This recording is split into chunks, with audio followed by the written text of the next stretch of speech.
Welcome to the Socialette podcast, where we empower you with the marketing know-how you need to create the business of your dreams. I'm your host, Steph Taylor, and I'm a marketing nerd, Shiraz lover, and passport stamp collector. Join me as I dive into all things small business marketing and deliver them to you in bite-sized, fluff-free lessons every Monday, Wednesday, and Friday. Let's get learning.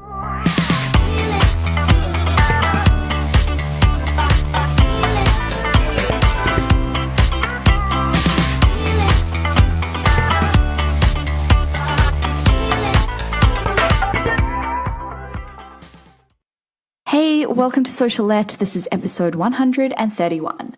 This episode is brought to you by my free ebook, 79 Ways to Uplevel Your Business. Inside it, you'll find 79 actionable tips you can implement in your business to start moving the needle and start seeing some real growth. Head to stephtaylor.co/79. That's stephtaylor.co/79 to download it. Okay, last episode, I gave you guys a bit of tough love and I told you that you pretty much have to have a marketing budget of some sort. Even a small budget is better than no budget at all. But if you're not convinced or you think you can't afford to spend money on marketing, you need to go back and listen to that episode. Anyway, this episode is all about where to spend your marketing budget because there are all sorts of things you can throw your money at, but just because you've paid for something doesn't guarantee you any sort of return at all. You need to figure out where you'll get the best return for your money. And there's no one-size-fits-all answer to this because it's completely dependent on your business and your audience. Inside my membership platform, Socialette Elite, I looked at this in way more detail a month or two ago. I also looked at how to allocate your time budget as well because that's something that none of us have enough of.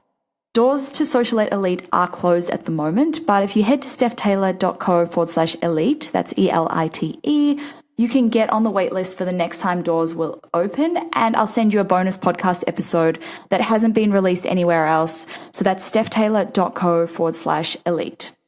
Okay, so the first thing you need to look at before deciding where to spend your marketing budget is where your audience hangs out. There is absolutely 0 point paying to run Pinterest ads if your audience isn't on Pinterest, or paying to work with an influencer whose followers aren't your target audience. I see this quite a lot, actually. Brands will pay influencers to promote their products just because they have a lot of followers without any regards for whether their followers will actually want the product. It's a bit like paying to run a perfume ad in a car magazine. It's pretty pointless, and there are way more effective ways to spend your precious budget. Once you've been investing in paid marketing for a while, you'll be able to look back at your past results and work out what gave you a good return and what didn't. And once you know what's working, it becomes easier because you can invest more in that with a bit more certainty that it'll generate a positive return. The next step in deciding where to spend your marketing budget is to think about what your goals are and what's going to get you there quickest. If you're on a really tight budget, go for the low-hanging fruit first. For example, one of the first things I suggest product-based businesses do is to start running retargeting ads on Facebook and Instagram. Then, once you've got a bit more budget to play with, you might consider running ads to get your product in front of new audiences, so your cold audiences.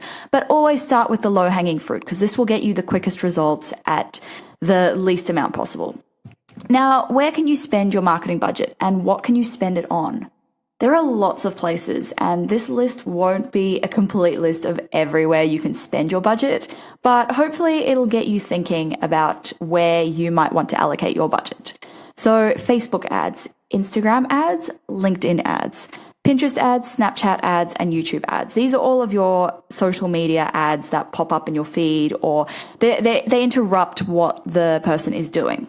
Then you've got Google AdWords, which are the ads that show up at the top of your Google search results. These are different to your social media ads because the person is actually searching for whatever it is that you have to offer. Next, you could hire an SEO agency to create content and help you increase your organic traffic. Or you could hire a PR agency or a publicist to help you get media coverage. You could hire a copywriter to write sales copy for your website or to write your email funnels so that you can improve your conversions.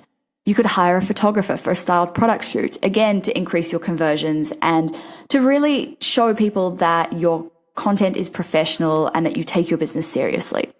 Then there's influencer marketing. There's sponsorship of events, sponsorship of podcasts, sponsorship of blog posts. And we've got traditional media, so your print, your TV, your radio, your billboards. These are a little bit more expensive, and you're paying also to reach people who might not be your narrowly defined target audience. And then there's also flyer drops. Now, these are a pretty old school way of doing it, but if you have a local business, it might be what works best for you. There are seriously so many different ways you can spend your marketing budget. And depending on what you do or sell, different things or combination of things will be effective. That's it for this episode. Thanks so much for listening. If you have 2 seconds, I'd really appreciate it if you could leave a quick rating and a review. Make sure you hit subscribe so you don't miss any new episodes released every Monday, Wednesday, and Friday. Thanks so much for listening, guys. Catch you next time.